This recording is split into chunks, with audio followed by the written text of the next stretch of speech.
Los Angeles, 2030. Sean is the lucky owner of a winning lottery ticket. He tries to hide from the crazy crowd that is hunting him. Sean jumps over an obstacle and ends up in the next street, but they were waiting for him there too.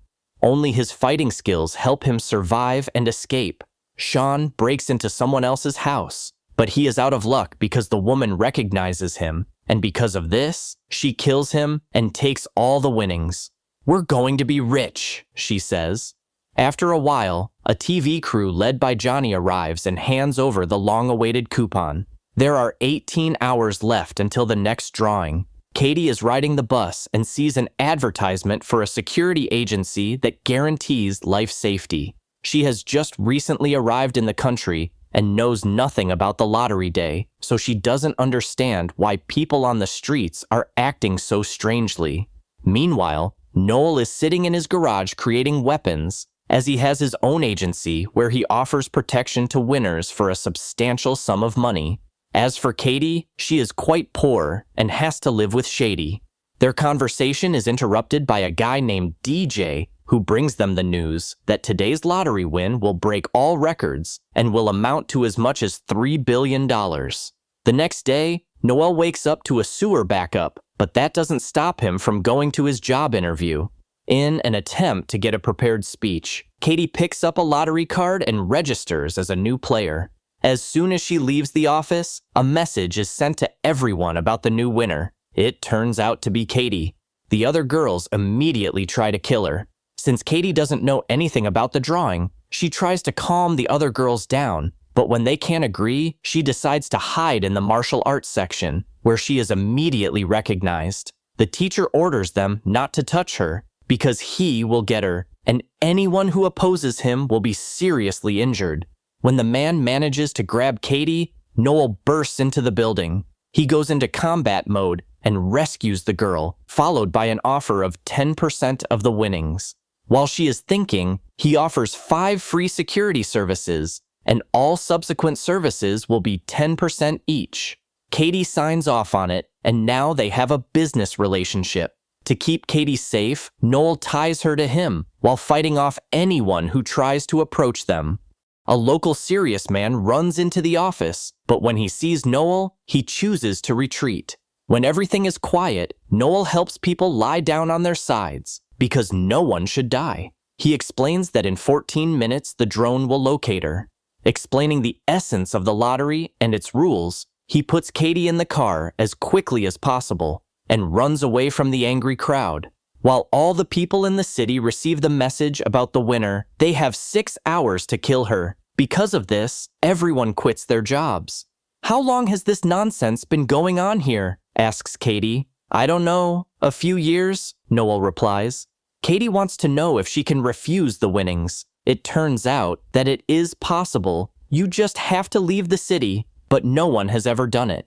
A few minutes later, they are attacked by bikers. The girl gets into the car, forcing Noel to climb into the back seat. To save her life, he puts a helmet on her and ejects her. However, the car cannot withstand the chase and breaks down. They are spotted by the police. Katie is happy that they will save her, but Noel reminds her that the law does not apply to police officers now. One of the officers pulls out a taser and shoots, but Noel manages to grab the wires and beat the cops. Katie seizes the moment and runs away. Pinky notices her on the street, and to hide her identity, she covers herself with a brochure, but does not take into account that the drone shows her on the map where she is now. The museum guard asks her not to be afraid of him. He promises to drive away the pursuers, and she can hide in the building.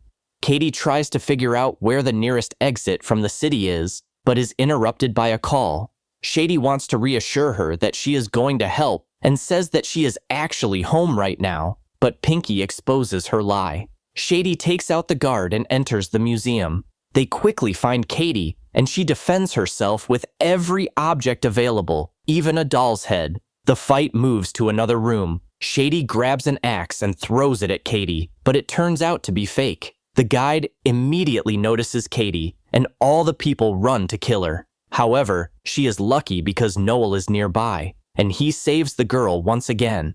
Even now, Katie still doesn't trust him. because if he helps her get out of the city, he won't get anything. Wouldn't it be easier for him to kill her?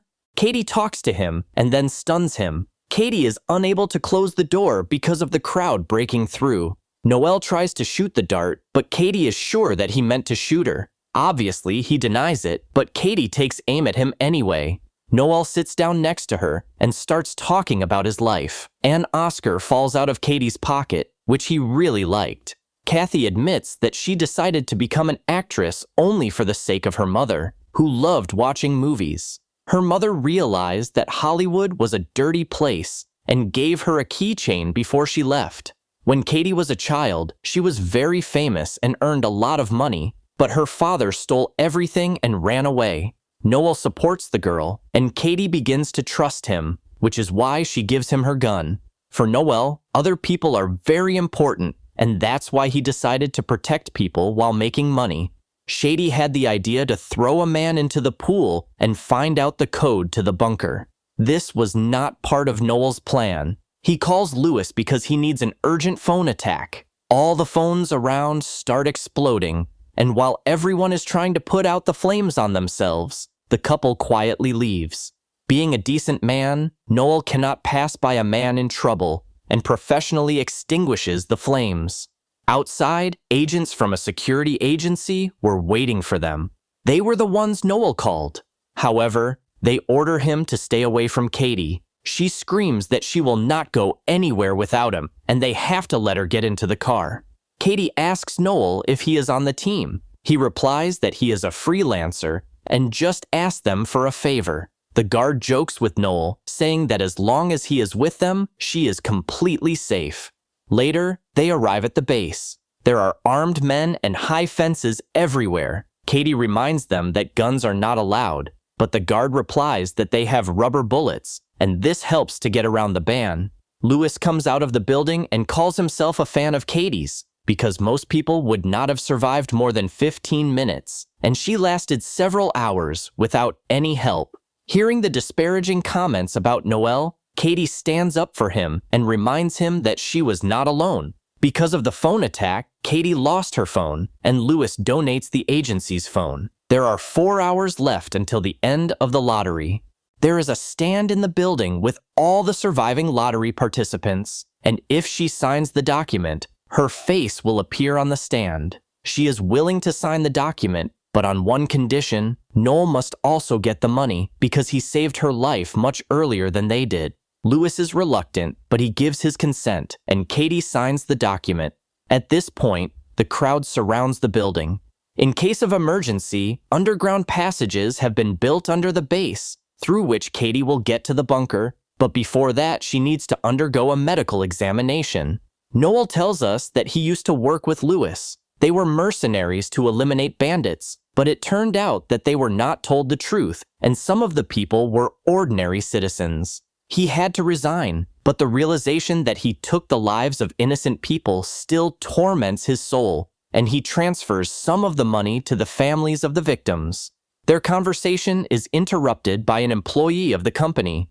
The girl brought a device that can put on fake faces. Noel finds it strange because everything looks incredibly expensive. How can Lewis and his firm keep this place with only 30% of the winnings?